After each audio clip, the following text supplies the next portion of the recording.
I think there's fireworks going off. Do you hear that? It's either fireworks or it's cannons. I thought maybe it was just like a garbage bin getting rolled down the street. Oh, you thought so? Yeah. Okay. Well, he was getting all worked up about it. Oh, sorry, dog.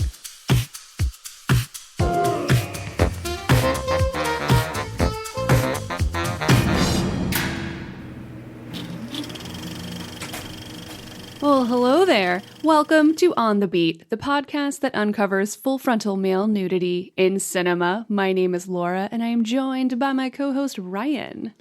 Hello. Hey, Ryan. I am... Or as I should say it. Hello. Oh, hello. I don't think I can do that. We're not going to do this entire episode in a Russian accent. Okay. All right, you do it. I can try. Oh, dear. Do you want to have a Russian name? Do you want to make up a Russian name for yourself? No. I think we're going to be very careful about what we say in this podcast episode. Okay. Just purely because, Russian gangsters are fucking scary. You know? Yeah, that's true. Yeah. And the Russian gangsters that we're going to be talking about today are in the 2007 drama/gangster film Eastern Promises, starring Viggo Mortensen, Naomi Watts, Vincent Cassel, and there's other people in this movie too. Yeah. But it was directed by David Cronenberg. Yeah, you missed out a slash. Slash Christmas movie. My God. Yeah.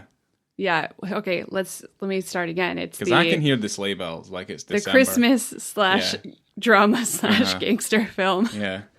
Like if Viggo pretended he was Santa, but he was playing the character he's playing in Eastern Promises, puts a cigarette out on his tongue. Yeah. And starts handing out presents to all the little children. Yeah, and the presents are little tips of gangster fingers.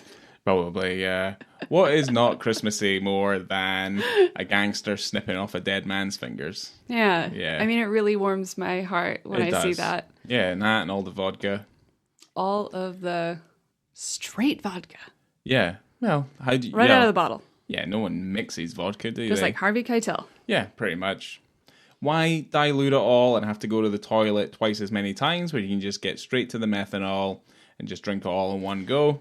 And it gets to your destination quicker. Yeah, especially when it's during the holidays. Yes. You really want to just drive when it it's right the holidays, home. Yeah, I mean, when it gets to the end of the year, you really want to just drive yourself into a small oblivion. Yeah. Just so you could, you know. Anyway, David Cronenberg, right? Totally. So, not much of a practitioner when it comes to making other Christmas movies. I don't know if this is his only Christmas film. I mean, it's a ho hot one. It is, yes. Well, certainly Hot there's film. not. Yeah, he's not made a body horror Christmas movie. That's for sure. But I'd be interested to see that. Eastern Promises is only just set during Christmas. I don't know. It just gives it. It's more Christmassy than Die Hard. Pretty much, it's up there. It's up there with your Die Hards. It's up there with your Home Alones. You know. Yeah. So feel good movie. Yeah. Of the year. Yeah, and it's non-disputable. It's not like all you Die Hard haters out there who are like, it's got nothing to do with Christmas. It's like, well, okay then, that's fine. Just just live in your own little private bubble. Yeah, this one's not a question; freak. it's a fact. Yeah. Well, that's what we're here for. We're not here to beg questions. No. We're here to decipher facts. Yeah, provide answers. Spill them out into your lugs. Anyway, so David Cronenberg, right? So David Cronenberg. I've read a lot about David Cronenberg over the years. He's a firm favorite filmmaker of mine. I think I quite like him just purely because he has quite a unique voice, and I feel like his films are incredibly unique. And I don't like to bandy about the idea of the auteur or anything like that, because I kind of feel like it's an antiquated term now, because there's not just one person responsible for the making of a film. There's crews and loads of people that need to be respected for the same thing. But yeah, he's if you want to bandy that thing about, he would definitely be referred to as that kind of filmmaker. Yeah. Just purely because of the uniqueness of his work. And he's a Canadian filmmaker. He's cited as one of the principal originators of the idea of body horror. And by body horror, it's mainly describing a very particular kind of horror in which it's very transformative. So the body goes through changes, mostly horrific, that require like it feels a lot more tangible and real, but kind of like has this sort of like inner eerie cringy quality about it that I kind of feel like you don't really get. I mean, if you want to just kind of talk about body horror in general, I mean, The Fly is probably a very good example of that. Yeah. That idea. Tetsuo, the Shinya Tsukamoto movie, is very much a body horror film as well, where principal character is changing and morphing into something else. So it's kind of Kafka-esque, I would say. Typically very wet. Yeah, wet. Yeah, wet, oily, drippy, bloody, gory, like kind of Painful. Yeah, painful, you know. But yeah, no, I think that's something I've quite admired about his stuff, and certainly I think body horror just as a genre I find quite interesting anyway. What are some of his like body horror films that he's done? I mean, Shivers is one, Rabid is one, The Brood is one, Scanners I would definitely say is one, Videodrome, The Fly is probably the best example, and I guess to like a lesser degree, like you have in elements of like Crash, but it's more that in Crash, it's not so much the it's a body horror experience, but it's kind of more like people are blending together in this idea of like broken bits of metal kind of coming together, juxtaposed against like you know, there's this sadomasochistic traits to these characters and things. So that's kind of more implied as opposed to being kind of directly kind of woven into that. But I think The Fly is definitely probably the best example of that. It's the most clear-cut example, I would say. That's a romance, and it's absolutely foul. Yeah, it's horrible. Yeah, it's horrible. I've only actually seen like a few of those, so that's kind of cool. That's something to look forward to. Yeah. So, I mean, I would say that like he's had a very varied career, and I'd say because of the way that he focuses on certain things in his films can be quite polarizing. I would say straight up and honestly that he's definitely an adult filmmaker. You're not going into his work feeling like you're going to be all warm and cuddled up, you know, to what he's going to be depicting. Right. Most of the time he's dealing with some quite heavy shit. So this will be the longest filmography that I'm going to be spurting out here because we're covering Eastern Promises. This guy has been making shit since 1969. So let's get started. So in 1969, he made Stereo. In 1970, he made Crimes of the Future. Now, he is remaking Crimes of the Future. It's a short film. He is remaking Crimes of the Future for 2022. Cool. So that'll be very interesting. Shivers in 1975. I would probably say Shivers is his directorial debut. Okay. Because the other two films were short films. Oh, right. But this guy has been able to profit from the Canadian Film Council and get his funding through that. So that's kind of where he's been able to get his funding in order to kind of more explore these body horror ideas. In 1977, he makes Rabid. In 1979, he makes Fast Company. In 79 again, he makes The Brood. Now, in 1981, he makes Scanners. And I would say this is more of his breakthrough film, Scanners. Scanners are very popular and very, I think it's probably one of his most popular films, Scanners. I've definitely seen that, and I like it. Yeah. But, again, he kind of tops it off in 1983 when he makes Videodrome. Hell yeah. And Videodrome is a very unique film.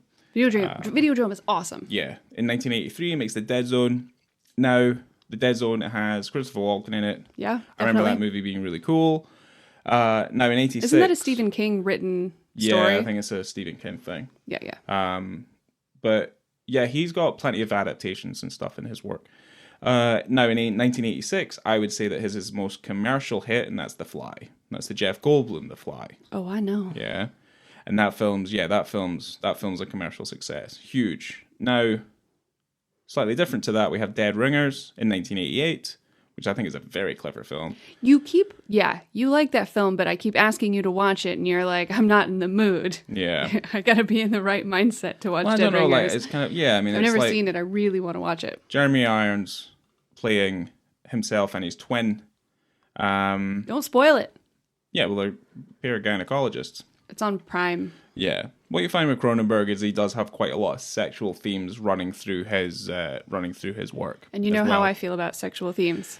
This stuff is kind of sexy. I love them. Yeah, it's sexy, but like they're sexual themes. I wouldn't say they're sexy. There's also Either the way. body horror stuff as well. Well, that's fine. Sicko. Sign me. All right.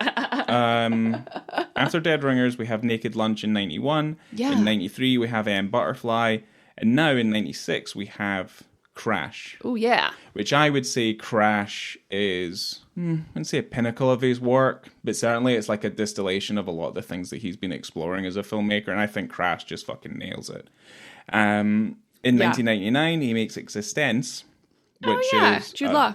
very strange sort of film, very weird. I'm very kind of like, Are there like bone knives or something in that it's movie? like a bone gun. Bone gun. It's a bone gun. Wow. I haven't seen that And it kind of since it came out. it kind of brings in some like virtual reality elements as well, because they have it's all kind of like mucusy, and I was like, but it's like with the Matrix where they plug themselves in. Yes. They plug themselves in through this like baby apparatus thing. They pull the tubes out of its belly. Oh my gosh, I and remember plug that. into the back of their necks. Can we put that on? I want to put that on my VR Kind of like a video game basically. playlist or my It should already be on your VR playlist. my watch list Well, I think I've maybe already put it on with there. disclosure. Yes, I and think the I've always Well, maybe brought up not the net. Existence. So I have 3 more films to go. Okay. And obviously when we get to Eastern Promises, that's where we kind of start. There's no Cosmopolis or any of that, kind of the later That's stuff. later. Yeah.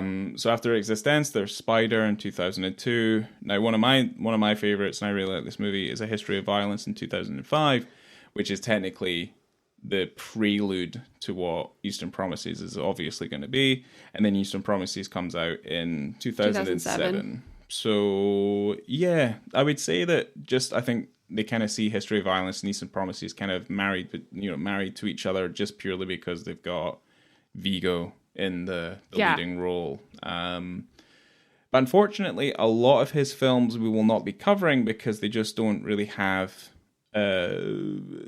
explicit portrayals of the male anatomy in them. Some of them do. Oh, do they? Yeah, when you go a little bit later, Cosmopolis does. Oh, say that's... I know. No. It's not my favorite either. No. It's not my favorite either, but it is a potential for the podcast. But either way, we are here. We're at Eastern Promises, Cronenberg's Christmas movie.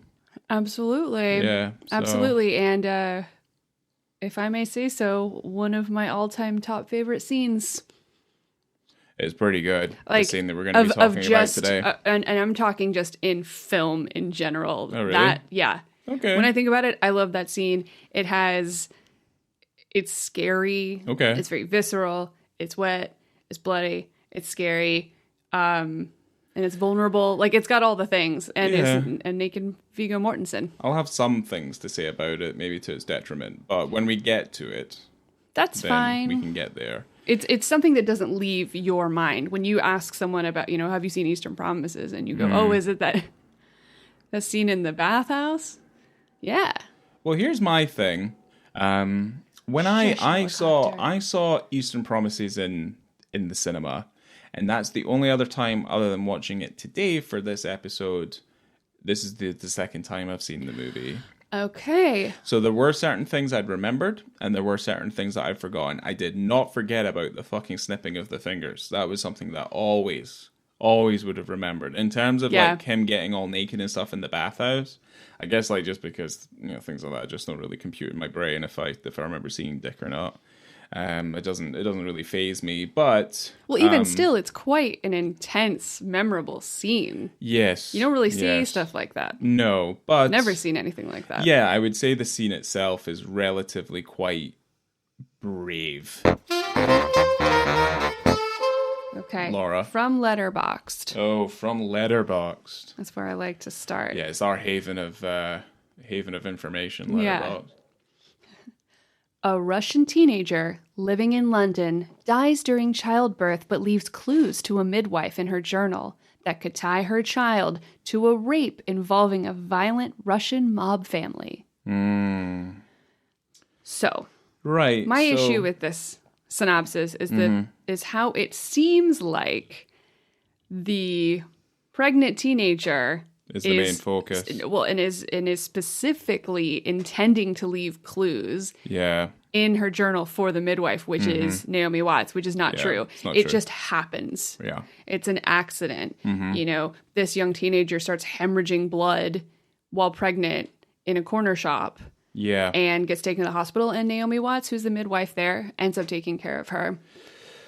Yeah. It's I mean, that's that part, but I mean, I feel like there's not much more to the story necessarily, but I think that Naomi Watts is trying to figure out where the baby belongs.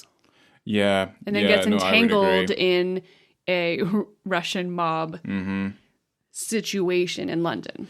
Thing is with Naomi Watts' character, and I guess like this is where I have issues, quite a fair amount of issues, I guess, with just like the script and the storytelling. It's just how kind of thin this line ends up being, where she decides she's gonna delve down this hole, just purely because she also comes from a family that has either Russian relatives or Russian descent. Her father was Russian. Okay, well, her level of naivety, or certainly the level to which her blinkers stay on for quite a large portion of the movie, beggars a lot of belief, when certainly she should be well aware of how dangerous these people are.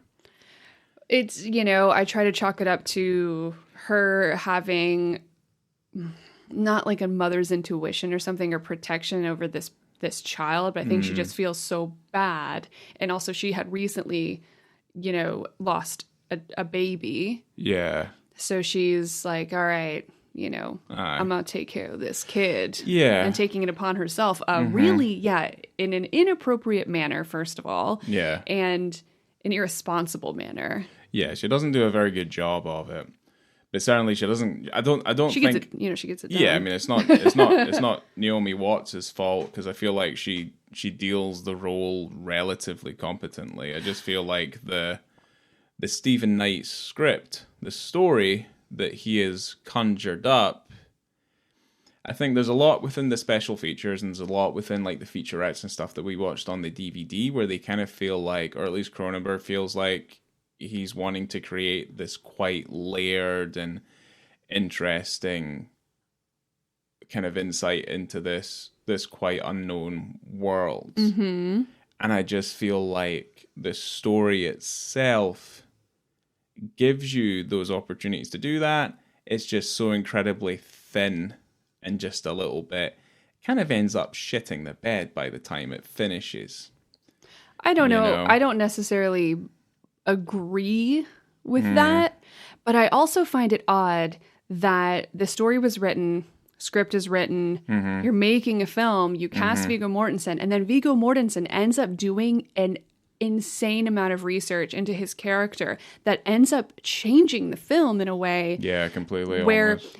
It was more of a footnote in the script that the tattoos were a thing. It wasn't really explained, but then in the film, it ends up being an absolutely integral part of their characters and their life. And it's just odd to me. I mean, Viggo Mortensen ended up meeting with a Russian mob specialist and discussed with them the tattoos, and discussed with them, with this person, what kind of tattoos in his station he would have and what they meant, and kind of how to execute that. Yeah. And then Viggo goes to Russia. Yeah. Himself. He just goes just to do some research, learn a little bit more Russian, because he's very linguistically capable. He's incredibly well cultured. So smart. Yeah, very smart man. So smart. Yeah. But I mean, that changed, you know, and it kind of, it makes me wonder how lazy the original script was. Yeah, a little bit. It kind of makes me feel like, because of the way the film is already, a lot of like, if you say like that's what he did, then I would have been like, I don't know how interesting the original film would have been without any of that content. Without Viggo, this film probably wouldn't work very well. No. There is a thing, like, I mean, it wasn't an alien concept to me going into this film that Russian gangsters use tattoos as a way to tell the story of their lives. Like, that's just a thing. But that's not unique particularly to the Russian mob. Okay. That's certainly very key to the Yakuza as well. All right. Okay. You know, where it's basically it's a stature that you're level within the organization, basically. Okay. Okay. And kind of like where your standing is. So it's not alien to it's not just specific purely to the Russian mob life. But I guess like the uniqueness I think they're obviously trying to bring to this is that you have a Russian mob contingent based in London. And that's where the focus is. Right.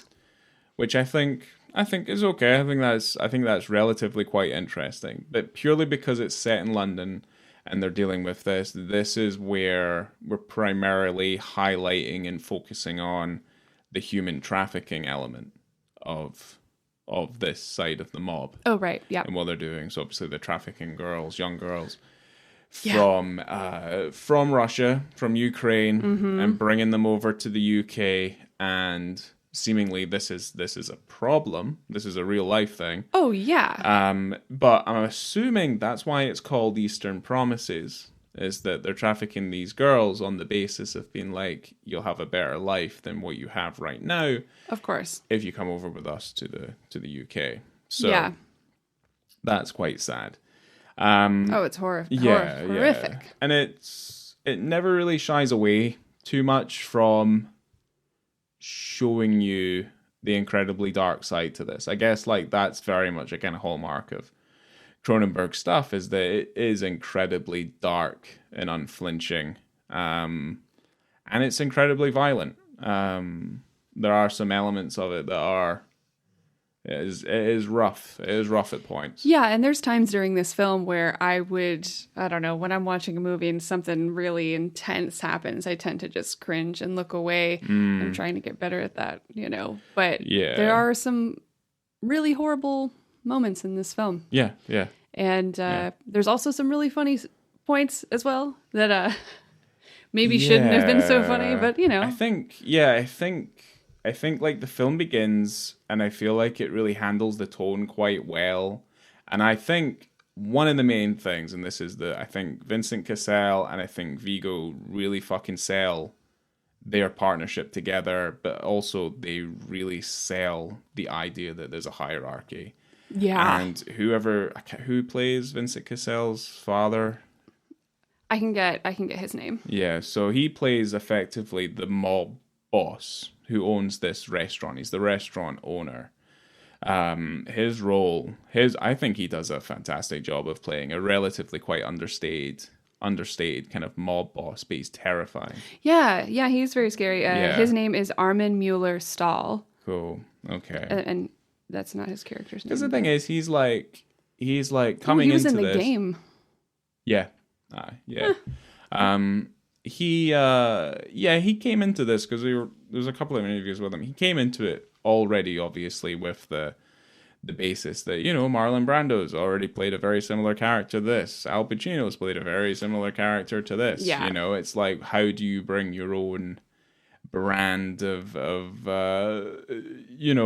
I will play the mobster boss, How am I the top gangster boy? Yeah, it's like, how do I put a stamp on this role? And I think what he does really well, and this is something I've always kind of figured out from people who have an intent to hurt you at any sort of given moment, is that they pretend to be your friend before they decide they're going to strike. Yeah. And that is something I think he does very well. Yeah, I think he does a very good job, but the issue I have just overall is I think Viggo does such a good job, he fucking outshines everybody. Yeah. And as much as like, even at points where you're like, Viggo's just meant to be in the fucking background and not really say anything, he already outshines. It's like he just, without purpose, just fucking eats the scenery in every way he needs to go. Yeah. And that's, I would say that one of the only reasons to watch this movie is for Viggo's performance through and through. If Viggo's not in this movie, the movie falls a little bit flat for me. There's one other reason to watch this movie. What's that? And it's Naomi Watts on a motorcycle. Yeah. I love Naomi Watts. This is a film of accents. Do you remember when I said just a second ago that I love Naomi Watts? I'm saying it again, just so everyone knows that I love her. Yeah, that's fine. I don't even care if her character kind of sucks in this movie. She's still awesome. Yeah, her character's awful. She's so great to watch, and she's riding that motorcycle. The material she's given is fucking she's so pretty. Thin as fuck. We're not really given a kind of like a breadth of view of London. Like we seem to kind of you get 3 locations. Kind of stick to like 3 or 4 different locations. Restaurant, hospital, and then the edge of the river where they throw in their dead bodies. Yeah, and Naomi Watts' house. That's really about it. And then a kind of smattering of like tiny little places that we never see again, but they're just not really worth seeing. Yeah. Like they're not memorable. So really kind of what we get is a very kind of insular and quite kind of cocooned kind of story. But really what it is that, and certainly what drives the story is Naomi's character has obviously got a hold of this poor girl's diary. And she's got her uncle who's Russian to help translate the book, and at first he's quite reluctant to translate it because it's kind of like you don't mess with dead people's belongings if they weren't entrusted. They take their secrets to the grave. Yeah, they should bury it with them. And to be fair, yeah, they probably should have. But the thing is like what is in the diary is basically a very stark description of this poor girl's life and what's happened to her. And certainly the reason she's pregnant is that, I mean, it's not even the bread. Like, she's raped by the mob boss, and they've tried their damnedest because a pregnant girl's obviously no use in the brothel. So they're obviously doing things to her, hurting her. She does eventually escape, but unfortunately they've done so much damage to her that she dies during the childbirth, so... You know what's interesting is that when you really think about it, this entire journey that Naomi Watts goes on is completely useless. Nothing happens. Yeah, nothing like really all happens. she does is get in herself in trouble and get the baby in trouble. If she hadn't have looked at the diary and if she wouldn't have said anything, there would have just been a little baby that would have gotten adopted by a family. Yeah. And Naomi Watts would have continued doing her job. Yeah. And then they would have continued being the mob. Her level of naivety throughout the whole course of the story. I know, you keep mentioning it, and I know. Her character sucks. Whatever. Her character does suck. She does get a little tiny kiss from Viggo Mortensen at the end of the movie, and I really liked it. That just made me roll my fucking eyes. Like, they when had that happened. excellent chemistry. No, they didn't have excellent chemistry. They had wonderful chemistry. No, they didn't. No, they did. Didn't. I loved it. I thought they would made a really nice romantic couple. The thing is like, I like the level of depth and focus we're given to the mob characters and their day-to-day lives. Now, I question a few things in the script that obviously are there to kind of like incite a level of drama into it. So like they knock off one of the other captains in the group and there's no reason for it. That obviously pisses off other members of the mob who then come looking for Vincent Cassel, and obviously, you know, at this point Viggo's an underling as well, so they're all involved and embroiled in this, you know, mob behavior. It's a mess. It's a mess. But it's very interesting, and certainly from the scenes that Viggo gets, I mean, the most stark and revealing of them all is that one where they've murdered the guy. He's frozen in this fucking freezer, and Viggo's in there, and he's like, "Yes, I'll take care of the body." And he basically is like, he's gonna snip off the fingers, he's gonna take the teeth out. He takes a hairdryer to the body. And I guess, like, it's the nature in which he approaches this job that he's doing. Yes. Is what's incredibly fascinating about it. Yeah. You know? It's, he's very meticulous, and he's like an old pro. And what's even more interesting is, like, you know, what's revealed towards the end of the film is the fact that he's Well, I think it's more in his nature. It's less so much about like what we end up finding out what he is. It's the nature in which he approaches these things. Okay. You know, it's the same to like making a cup of coffee in the morning. Like that's what it means. Like it doesn't mean anything to him. Like that's what's very interesting about how he approaches this role. Okay. But yeah, I mean, guess like what you're trying to say is like by the end of the movie, and this is like after the dick scene happens, I don't give a fuck about the rest of the film. The rest of the film's like it just like Well, falls it's also into a toilet only bowl. maybe like 15 minutes left of the movie after the dick Yeah, scene. it's like it rushes towards the end to just like wrap some things up without really explaining anything. But yeah, you find out he's fucking undercover for the police, and it's silly. It's silly as fuck. He's been undercover for a very long time. Yeah, there's like a Russian section at Scotland Yard or something like that, and it's like, right, okay, whatever. I'm fine with it.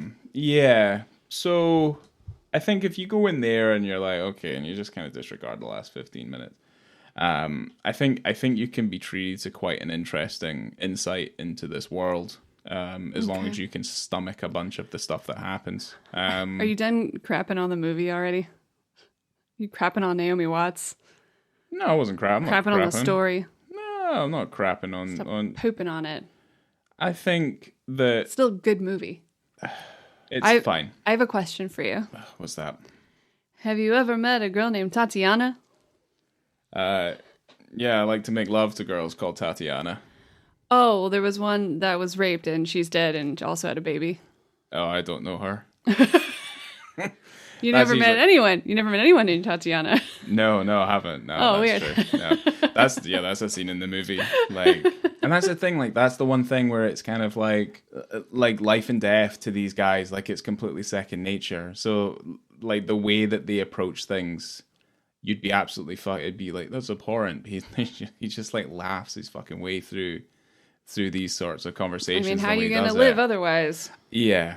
Laugh or cry. Yeah, but like I think I mean they do a really good job with like the dialect and just the way it's kind of like a mixture. They're speaking English, but sometimes they mix in a bunch of Ukrainian and also some Russian and stuff into the same sentences. I like that a lot because I really Yeah. hate when, I mean, it is just troubling, you know, when you Yeah. watch a film and everyone's got, you know, if they all just had Russian accents and spoke English the whole time, I'd be Mm-hmm. like, why? Because when you're with your brethren and you're with people that do speak that language, Yeah. why wouldn't you just speak that language? Yeah, you would. You definitely would. Yeah. So it's kind of nice they go back and forth, and Yeah, well, I guess 'cause it they're- seems yeah. more real. They're primarily In that way. an English speaking country, so they will kind of dip in and out of it Yeah, absolutely. for the most part. So I think that's pretty. I And thought kind that of was mix pretty in good. words like at the end of a sentence and kind of mix it in all, you know, all around. I thought that Yeah. was a good choice. Yeah. Leading into the dick scene, Viggo's getting a promotion.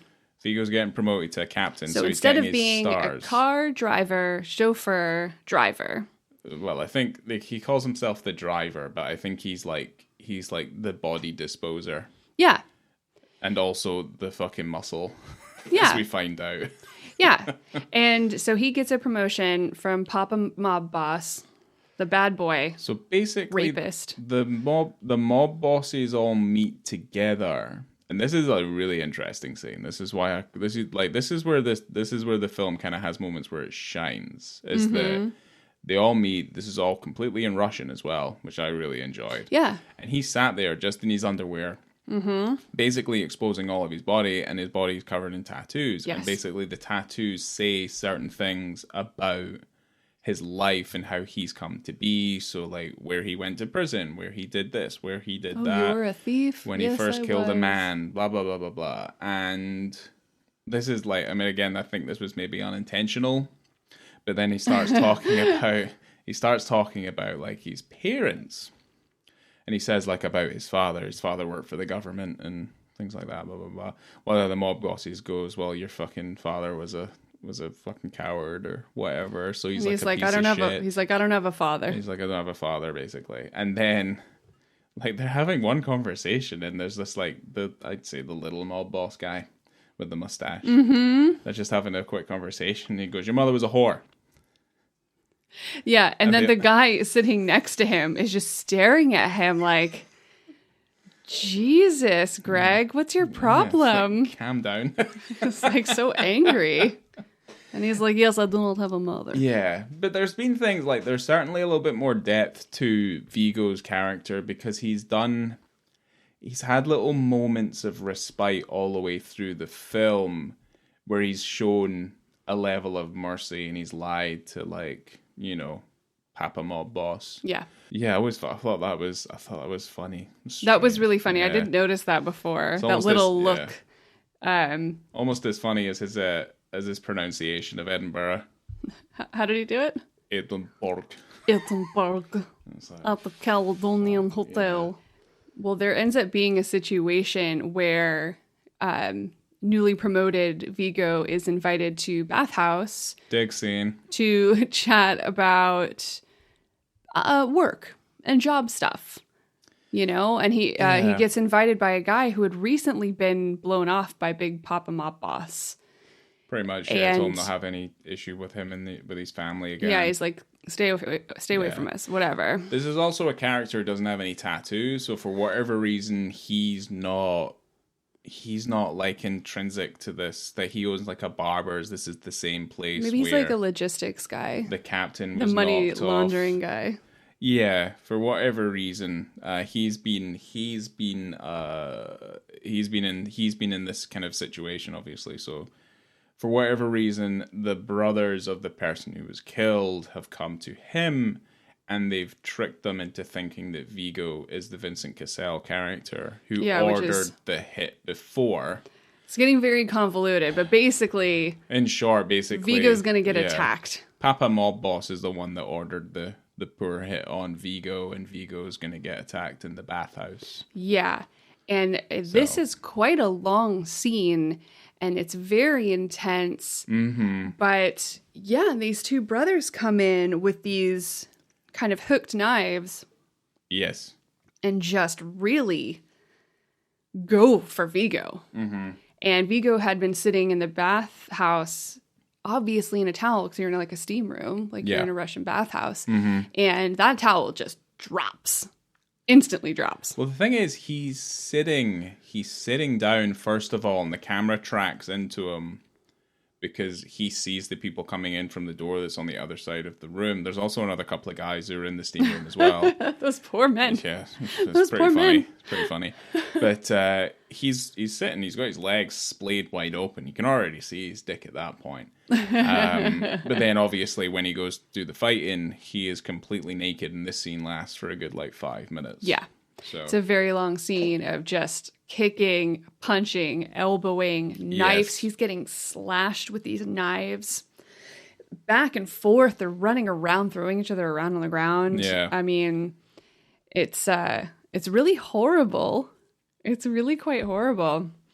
There's just blood everywhere. Yeah. He gets cut at least 3 or 4 times. The face, on the chest, on the back. But what it is, and I think what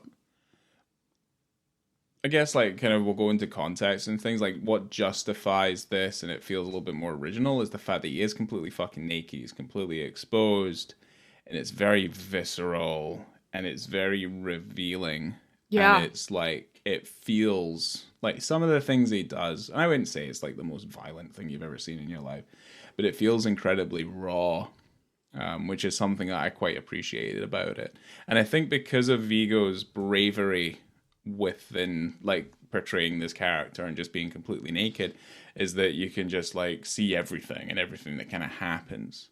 Yeah. And I guess the only thing that I would say to the detriment of the scene and the thing that kind of pulls me out from it a little bit, it's just some of the use of the punching sound effects.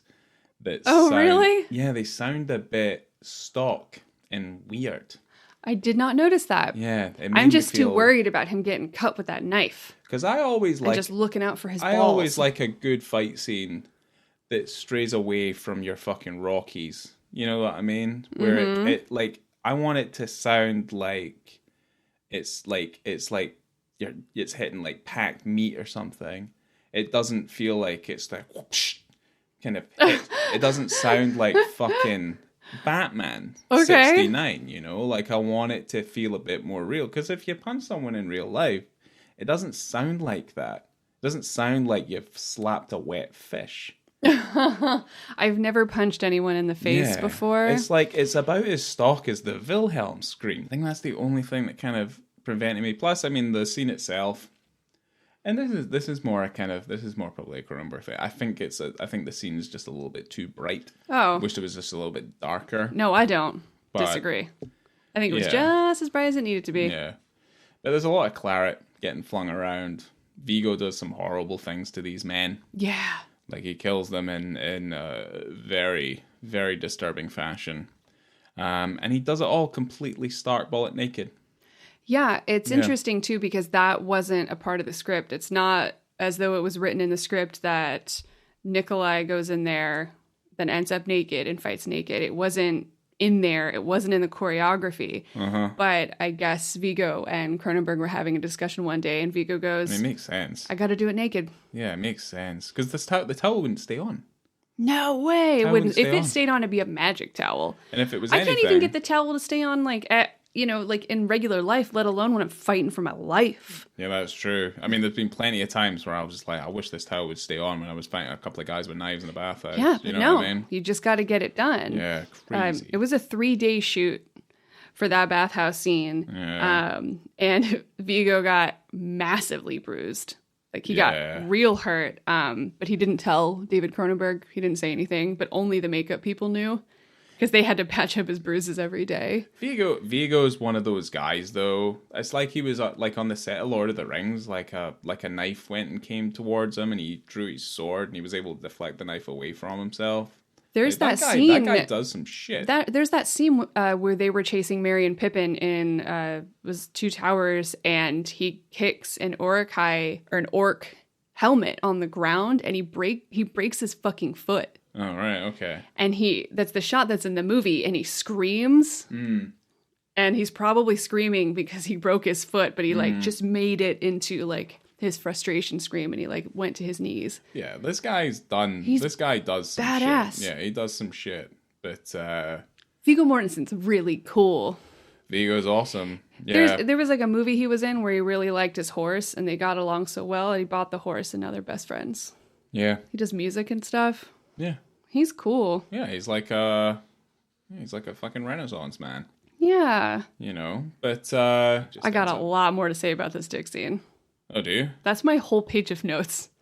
Oh, okay. Is about this dick scene. Carry on. There was a reporter for Ain't It Cool News, apparently, that Cronenberg ended up finding this article that this guy wrote, who was totally obsessed with Viggo Mortensen's balls. Oh, okay. He was like really weird about it. And so there was an interview with Cronenberg, and he said, it wasn't like there was a close-up of them, but this guy was obsessed. He even wrote big hairy balls, like in quotes.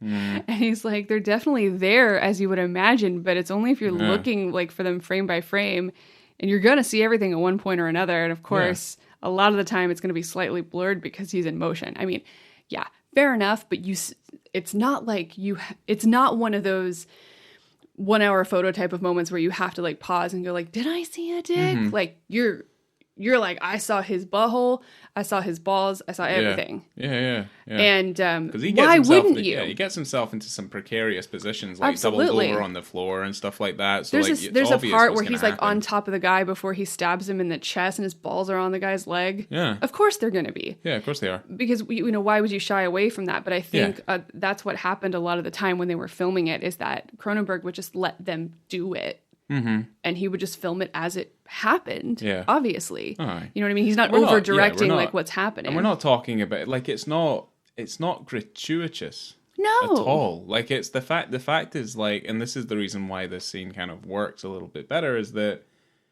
it's all, like, everything's all in the right place, and nothing's too, I guess, like, exaggerated or focused on for too long. No, you're just watching the scene as you would expect to see the scene unfold. Yeah. And, like, the drama of this scene is what's projecting it forward. It's not what we're exposing ourselves to in terms of it's Viggo Mortensen naked. Like, it's not it the is quite focus. shocking. It's not the focus and of quite, the scene, though. Startling, not shocking in a bad way. I'm just like, hell yeah, that dude's naked. It's my favorite thing in the world. But it makes sense, and it wouldn't make any sense if they tried to.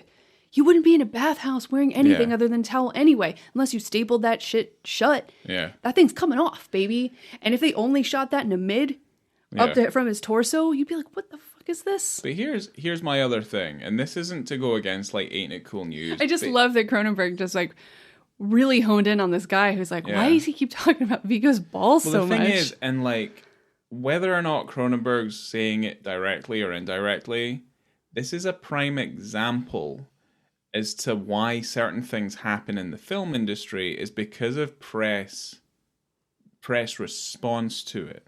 His response is effectively like it's a red card to basically be like, well, just don't have folk naked and seeing it in future films because of fucking asinine, stupid responses like this. Yeah, there's not going to be the dude from Ain't It Cool News that's going on and talking about someone's big hairy tits or whatever. You know what I mean? No. Like, it's ridiculous. No. And the thing is like, okay, like making the separation. Yeah. Right, okay. Sorry. Because obviously that's a thing. But, I don't know. like, it's press response to, I guess, this. Like, there's a creative reason why actors decide to take on roles like this and to perform in the way that they perform them without having to be under the scrutiny and the eye of the press bearing down on them, looking for something that they can exploit for the public to then digest afterwards. You know what I mean? Viggo's like a consummate actor. He's a dude that gets it done. He goes above and beyond all the time. This isn't, I don't think this is the first time he's been naked in a movie. He's been naked in like at least 3 films. Uh-huh. So, I mean, he's a man that's comfortable with himself. He's a man that's comfortable with his craft, and he's going to do what it takes to get it done. Yeah.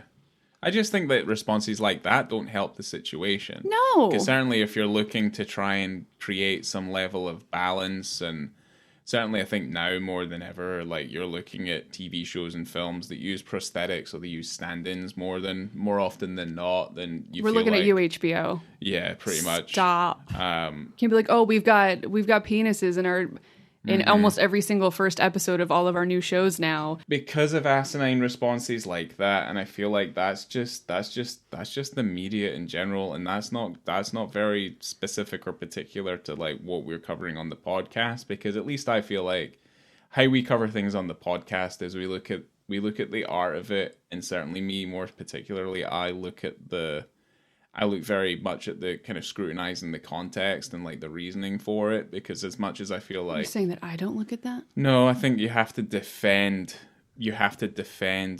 certain, like, you have to if we're defending the exposure of, say, male actors within the medium, it also extends out to female actresses in the medium as well. I feel like we're being very protective of it. Right. You know, and I don't feel like that level, like the level to which a performer takes a role, shouldn't be exploited in the press to the point where they then have to fucking think twice about why they're doing certain things. I feel like performing and acting in general is a very instinctual thing. Mm-hmm. And because it's so instinctual, that's why you have this individuality. That's why you have a Viggo doing a role like this, as opposed to Viggo doing, I don't know, a Jack Black role or whatever. You know what I mean? Like, this is where we are with it, and I feel like you have to protect them from stupid responses like this. Yeah. Because I think they're just daft. Because it means nothing. It means nothing. No. It's just a quick quip for a couple of fucking clicks on your website. Yeah. Celebrity gossip, all that. It's all dross. Yeah. And you're digesting crap. No, I 100% agree, because I still think that having more of an equality in terms of nudity in cinema is getting better, but still a joke. I feel like especially the fact that like all of the men I'm not talking about all of them, but like how you were saying with the prosthetics that are becoming more and more and more common, especially on HBO, is I think it's a problem. I'm not saying so much that it's a problem, but I feel like it's reactionary to the fact that people don't want to, like individuals themselves don't want to feel exploited. And I feel like because we live in such an age now where the media is 24/7, it's always available to everybody, and people's views, or at least people feel like their views need to be heard every which way, but we're all entitled to one. But in this vein of what we're talking about here, in this bubble, it's enough to dissuade someone from pursuing in their craft the way that they felt like they could before. Well, here's the thing, like why I'm complaining that I do think that the prosthetic thing is a problem. For example, Steve Zahn in The White Lotus, like that first episode of that show on HBO, there was nudity. He knew there was nudity, and he thought he was going to do it. Oh, did he? And Oh, okay. And he's like, oh, yeah, with Mike White. Yeah, the Mike director. White show, yeah. He's like, oh, no, you don't have to do it. We'll get a prosthetic. He goes, oh, okay. Okay, so I'll just sit there. He goes, no, you don't even have to be here. Yeah. Steve Zahn's like, oh, all right, cool. So that's less work for me to do. But you have actors that are given an opportunity to do something like that. Not that they necessarily want to go in and whip their dick out or anything. No. But when it's just like women don't really have the opportunity to get a prosthetic boob or like a prosthetic vagina. That comes down more to an argument of like what frames you use when you're filming them. It's a lot easier to film a man from the waist up and not have to show us anything than it is to show a woman right, in a of close-up course. than from the shoulders up, because of the emotional responses you get from the different kind of frames. Wider frames are used for comedy, closer frames are used for drama. That's just the kind of way it's always been. But I would say that, I guess, like, because of the world that we live in now, and this is me kind of generalizing a little bit, is that because we feel like people get offended so easily to the simplest things, or even any sort of passing comment, there's this, I guess, like, there was already this presumption. Let's take the Zahn White situation just there. I feel like there's already a presumption that he wouldn't want to go through with it because he wouldn't want to put himself in a jeopardizing position, so to speak. You know, a closed set environment where you've got your director, your cinematographer, maybe one other person there, primarily kind of focusing on, you know, certain elements of Steve Zahn's body. As much as he might have been okay with doing it and getting it done, that's an environment some people don't want to find themselves in. You know? And that's fine. And then you can have a body double, and you can do that for women too. I'm not saying that that's not an option. Yeah. But I just do think that there's the idea for the general public, and obviously I'm generalizing, about what a man's penis looks like. Yeah. In general. So you have a general idea, like if you close your eyes and you imagine a penis, it looks like this. And so when you put a penis on screen that looks any different from what the general idea of what a penis looks like, I feel like it people don't like it. Yeah. You know, or but even though, or maybe it's not that the people don't like it, I think it's more of like, it's like a general perception that the penis doesn't live up to expectations. Yeah. You know? That's us kind of, we're moving back into this media thing. But let me put it this way. There's always been a thing around like celebrity culture and interest, and it's like, I wonder what her tits look like. I wonder what his dick looks like. And the minute you kind of do that and you label it a certain way, is like where I feel like you obviously kind of, it crosses a line from privacy, intimate privacy, into something else, where it becomes this like kind of obsession of celebrity culture. Okay, yeah. Which we've always kind of had, because obviously technology is moving forward. There's more outlets, blah, blah, blah, blah, blah, right? But certainly I would say there's a reason why certain actors don't do certain roles or perform certain duties. And I feel like with women, it's so much harder for them to escape the idea of nudity, is because of like what I just said, is a lot. Absolutely. It's a lot harder for them to hide their boobs in a scene if the shots are wider, you know? For sure. Because of where obviously breasts themselves are situated on the human body. It's just, you know, it's whatever, okay? Where it comes with a man, yeah, I feel like it's kind of, it's like there's a level of bravery, but I just feel like for the most part, they just don't want to deal with any level of backlash to like, is it too big? Is it too small? What does it look like that for? Like it's a very kind of different thing. And I feel like women have to deal with that as well. And certainly this idea of like body image. 100%. And it's just a bit sickening. It is. And I just want a little bit of equality. Yeah. You know? Yeah. That's all. And, thanks, Viggo. Yeah. For being yourself. He did a good job in this one.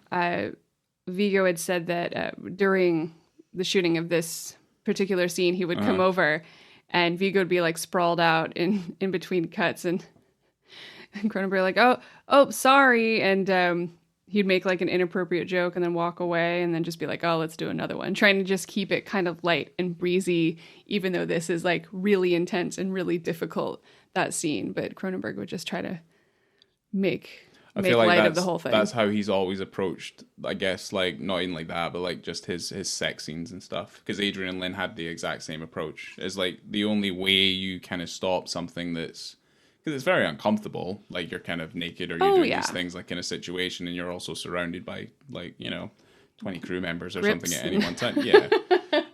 Certainly under the scrutiny in the operator. eye, because it's not, and then it's like you got to make sure that you're fucking like performing well enough within the frame that you're told you have to do it, and you have to make sure that you're catching your light well and all this sort of stuff. You're not doing like a Tommy Wiseau from The Room, just like having sex with someone's lower thigh. Yeah, pretty much. But yeah, no, I think it can be. I think you have to lighten it up, and also you need to just guarantee and make sure you reassure people that while they're in a situation like that, that what they're doing is working and it's going to look right when it's all put together, Yeah. So there aren't any accolades. There weren't any awards, really. At least none of the big hitters. It was nominated, but Viggo was nominated for Best Actor at the Academy Awards, but he lost to Daniel Day-Lewis for There Will Be Blood. Of course he did, because Daniel Day-Lewis does not lose. No, he doesn't. So that's that man. He's method. If he wins, he wins. Yeah. He does. Yeah, no. Well, that's the thing. He does not break character until he wins. So. And if he doesn't win, he's just that character forever. Well, it was a lot harder for him to get up onto the stage when he was getting his award for My Left Foot. Let's put it that way. So that's why you thanked everyone while holding it between his feet. Pretty much, he had the fucking microphone between his toes. Yeah. Not to say anything about people, certainly, because it's a true to life story, and that was the thing. It was a fascinating film with a fascinating character with some very lovely paintings. So please don't fucking attack me. Just making fun of Daniel Day-Lewis. It's a joke, you fucking monsters. Let's jump into our ratings. So do you want to give me your visibility and context rating? Probably like maybe 4. Okay. Because I like the way this scene plays out. Yeah, no, I can't put my finger on it. It kind of reminds me of something else, but I'm just not too sure what it is. But okay. Let's 4. say, I'm going to say a 4 because I do like the scene. I think if you watch the scene but you don't listen to the punching sounds, I think it's perfectly fine. Okay. But yeah, I'd say about a 4. About a 4. Because it all makes sense. There's a reason why he's like that. Yeah. No, I completely agree. I gave it a 5. Oh, okay. I gave it a 5. It's got longevity. The context is, although the context is rough, it is an absolute necessity. And makes sense. I mean, I'm being congratulatory of Viggo Mortensen, but just because I think he deserves it. And everything in this movie that is good, or at least that kind of sticks with you, was his idea. Yeah. So good for him. And he really put his mark on this film. And and it shows and it elevates this film. Yeah. And it elevates this scene, which Well, who knows what it would have been like without him, and I don't want to know. Yeah, no, I think he's a massive contributor to the film. Yeah. And what about your overall film rating? Oof. 0 to 5. Yeah, so no, I gave it a 3. I felt a 3 was quite generous though, just Damn. because it becomes if it just focused on the mob and that was kind of it, and we just kind of showed how fucking horrific the whole thing was, and I like the idea of following Viggo's character a little bit more through it, just to kind of get an idea of the juxtaposition between, you know, kind of the slightly more edgier sort of gangsters, and he's obviously got a slightly softer side. It's just a shame that like what's revealed near towards the end, and I don't like Naomi Watts' character at all. You feel like it's just kind of been pissed away, and it's like, oh, okay. But luckily, it's only in the last like 15 minutes. True. So, yeah, I gave it a 3.5, and it's funny that when we're breaking it down, and you really do realize that all of this was for nothing, and it's just weird. Here's the elephant in the room. By the time the film ends, she has the baby. She does take that baby. She has the baby at home. And I don't know what happens in hospitals when there's just a baby that needs a home. Do you just get to pick them?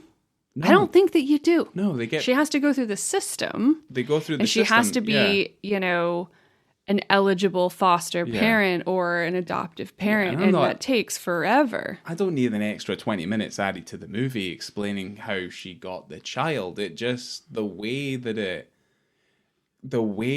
it's not like say that edit in fucking 2001 when they threw the bone up into the sky and it goes forward like fucking 3 million years into the future. All I wanted was an idea as to she's fucking helped deliver this kid. Now she has the kid. Yeah. Makes no sense. No sense. Because I don't think that's it definitely isn't how it works. But I don't know. I mean, it's fine. I couldn't have gone any other way. It's not like you could have wrapped up the film. No. And she's just hanging out with her mom and uncle again, alone. You know, she's going to end up with a baby. You know she's always going to end up with that baby. I mean, yeah, like I say, like their racist uncle. He's very racist. That whole kind of family, that whole idea, like kind of the more I analyze it, like I wish it wasn't. Can you imagine that, like on the film on the adoption application, and they're like, oh, okay, so what's your job? Oh, I'm a midwife. Where do you live? Oh, I live with my mom and my uncle. Yeah. Like, okay, like, do you think maybe, you know, have a place of your own? Where is this baby sleeping? Like, yeah, it just seems strange. Yeah, it's strange. It shouldn't happen. I feel like the adoption people would go, I don't think this is a good idea. Things like you're too entangled and you're putting a lot of your feelings on this kid. But I feel like a lot of this stuff doesn't deserve it. A lot of the stuff that we're kind of like very nitpicky about and that we don't really like particularly much, I feel like, because all the original crap that was in Stephen Knight's script, and Stephen Knight also wrote that Serenity movie, and it's easily one of the worst fucking films ever Not made. the Serenity that's the sci-fi movie that's based like the Firefly. Yeah. People are going to hate that I don't know the name of that. I never watched that show. Yeah, like I think there's some really shining moments in Eastern Promises, and I think there's an unflinching nature about it. I kind of feel like it kind of falls a lot into some tropey, kind of mediocre nonsense, and I feel like a lot of the flourishes are really all to do with the mob stuff, which is far more interesting than some of the things that are in the film. Just say that I love Naomi Watts. Okay. I love her. Cool. So then go watch fucking King Kong then. I mean, oh, I will. Yeah, there's all 3 hours of that. Watch Mulholland Drive. There you go. It's another 4 hours you can add to your Naomi Watts. She's in so many things that I love. Look, I've got no problem with Naomi Watts. What was that movie that she was in with? It was like they were like moms, and then they have sex with each other's sons. Have you heard of that movie? Okay. And it's called Adore, Adore, not like I'm going to open a door. A door, like sliding It's doors. Naomi Watts and Robin Wright, and they both are single mothers, and they've got 2 sexy sons, and they end up having said that right. Okay. sex with each other's kids. Oof, all right. It's crazy. Yeah, it sounds crazy. I loved it. Is there a dick in it though? No. Good. We'll never cover it. So we didn't cover a fantastic film, but it led to some interesting discussion, which I think It's still important. fairly good. I still think that this is worth watching. It has a high rating on Letterboxd. I didn't even ask you if you would recommend it. Yeah, I mean it's not very long. It's not very long. It's like an hour 40. I think I guess like the suspension of disbelief in some of the things that it kind of doesn't come from Vincent Cassel and Viggo Mortensen, because all of that stuff, all the mob stuff feels solid as fuck. Yes. I love that shit. I love like looking into that stuff. It's just unfortunate that Naomi Watts is in that whole family dynamic that she has, and like the way that it kind of snakes its way through, and it's like the weakest part of the film. I would watch it purely for Vincent Cassel and Viggo Mortensen. Yeah. They're solid. Like they are. That stuff's really good. Like they deliver. Viggo probably more so, but I don't know, Cassel's awesome. Cassel's real good. He's very scary. Yeah, he is scary. He's also really good in La Haine, which I know you've never seen. It's true. So that movie He's is also very in good. a Full Frontal All-Star. Just check the website because I added a bunch of stuff that he's in. So He's also in a couple of those Ocean 11's movies yeah, as well. very familiar face. Yeah. You know what's interesting? My very last tidbit that I had written down was that back in 2013, Cronenberg was actually in pre-production for the sequel to this film that was based in Russia with Okay. both Viggo and Cassel, and it was called Eastern Promises 2. Hey, look, at least he's got the balls to actually put a number on the movie as a sequel. Not like now where you've got to guess if it's a sequel or not to the... Too Fast, Too Furious. Like, they've got horrible fucking subtitles. Like Venom. Like, Venom's not Venom 2, it's Venom Let There Be Carnage. Like, the level of confusion. Like, I would just repair... I thought it was Venom 2, Let There Be Carnage. Nope, it's just Venom Let There Be Carnage. Oh, whatever. It doesn't need to be a sequel. It just can be another Venom movie. Why can't it just be another Venom movie? Because I like there to be numbers so I know exactly what I'm watching. You like there to be numbers? Yeah, because that's what I grew up with. You grew up with numbers? Yeah, well, why? Everyone likes Speed, right? Everyone likes that movie. But no one's wanting to watch Speed 2, Cruise Control. No What if it fucking wasn't- duh. Why? Because it doesn't have a number in front of it? No, because it's stupid. No. I cannot believe that Speed as a Hold on film sec. works. Hold on. I hadn't finished what I was going to say. Sorry. Just like shitting Just all getting over upset. it all. Yeah. But look, there's Speed, right? Yeah. And then there's Speed 2, Cruise Control. If you're like, say your grandmother goes in there and you're like, I want Speed for Christmas, right? For whatever reason.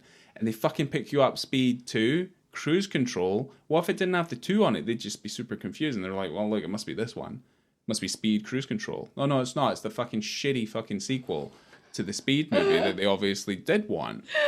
You know what I mean? What's all this idea of like subtitling everything? Just put a fucking number on it. Rocky did it perfectly fine.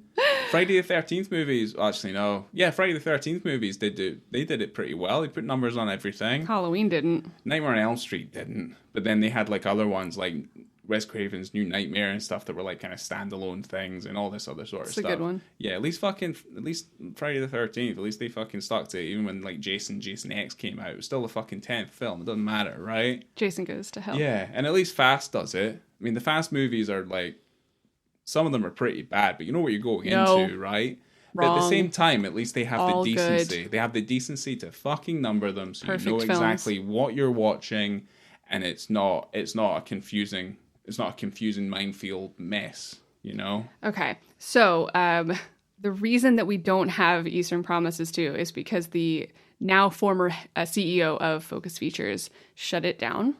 Okay. But as of December 2020, that the script, or at least the idea of the Eastern Promises 2, has been turned into a Jason Statham vehicle, and it's called Small Dark Look.